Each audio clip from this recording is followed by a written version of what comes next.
रमो रमो सिद्ध साहुडम। संसार में मनुष्य चार प्रकार के होते हैं: मक्खी चूस, कंजूस, उदार और दातार। मक्खी चूस वे व्यक्ति हैं जो ना तो खुद खाएं और ना दूसरों को खाने दें।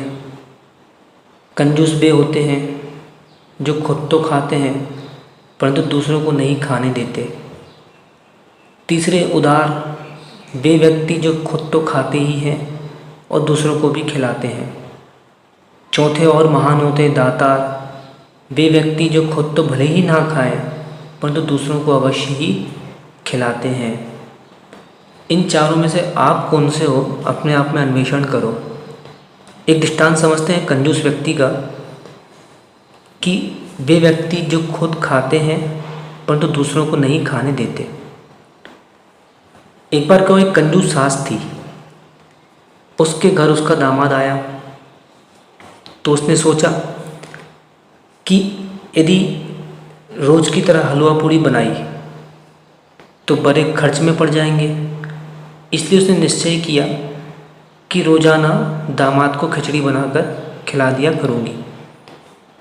तब सास ने दामाद से कहा कि हम तुम्हें ऐसा भोजन कराएंगे जिससे तुम्हारा स्वास्थ्य भी अच्छा रहे। और सास ने क्या किया, खिचड़ी बना के उसको दे दी और उसमें घी नहीं डाला। अब दामाद बिना घी की खिचड़ी कैसे खाए? तो दामाद ने क्या किया, एक एक दाना उठाकर वो खाने लगा।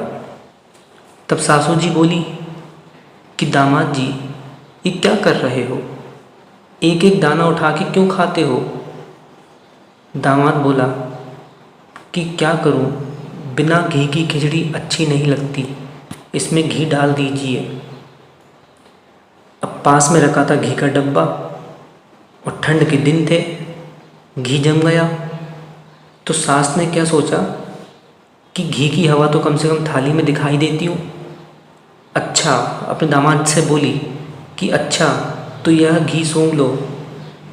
तो दामाद ने सोचा कितनी होशियार सास है, इसके साथ कोई कला नहीं चलती। सो उसने क्या किया, उपाय सूझा उसके मन में। उसने क्या किया, सास को सबक सिखाने के कारण उसने सोचा कि एक काम करता हूँ, उसको मैं सबक सिखाता हूँ। और उसने सास को सबक सिखाने के कारण उसने अपना जो गिलास था पानी का, वो गिलास को लुढ़का दिया।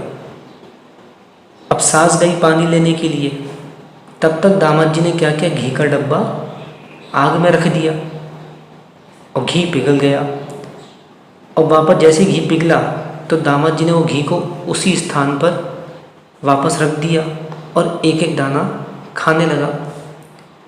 सास ने वापस आकर कहा कि क्या हुआ दामाद जी, खिचड़ी अच्छी तरह क्यों नहीं खाते?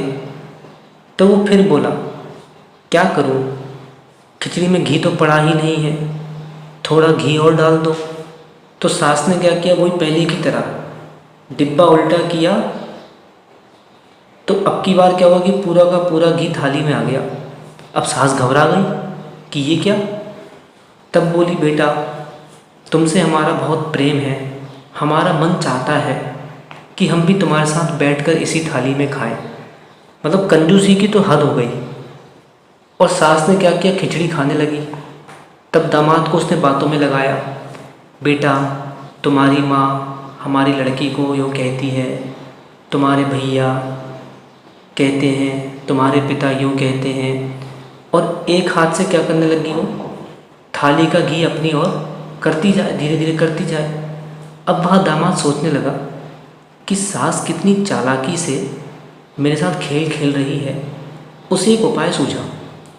उसने क्या किया, थाली उठाई और बोला कि तुम्हारी लड़की को कोई कुछ भी बोले पर उन बातों को उसे मैं यूँ करके पूरा पी जाता हूँ।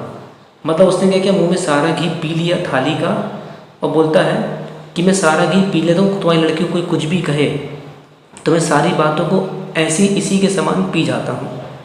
तो सास की आंखें देखती ही रह गई कि दामाद जी ने ये क्या कर दिया। तो ये कंजूस व्यक्तियों की कथा है कि जो व्यक्ति ना तो खुद खाते हैं और दूसरों को भी खाने नहीं देते। ऐसा व्यवहार यदि तुम्हारे जीवन में आ रहा हो तो इस कंजूस प्रकार के मनुष्य कभी नहीं बनना। आदि जुड़ेंदम जयदु जयदु।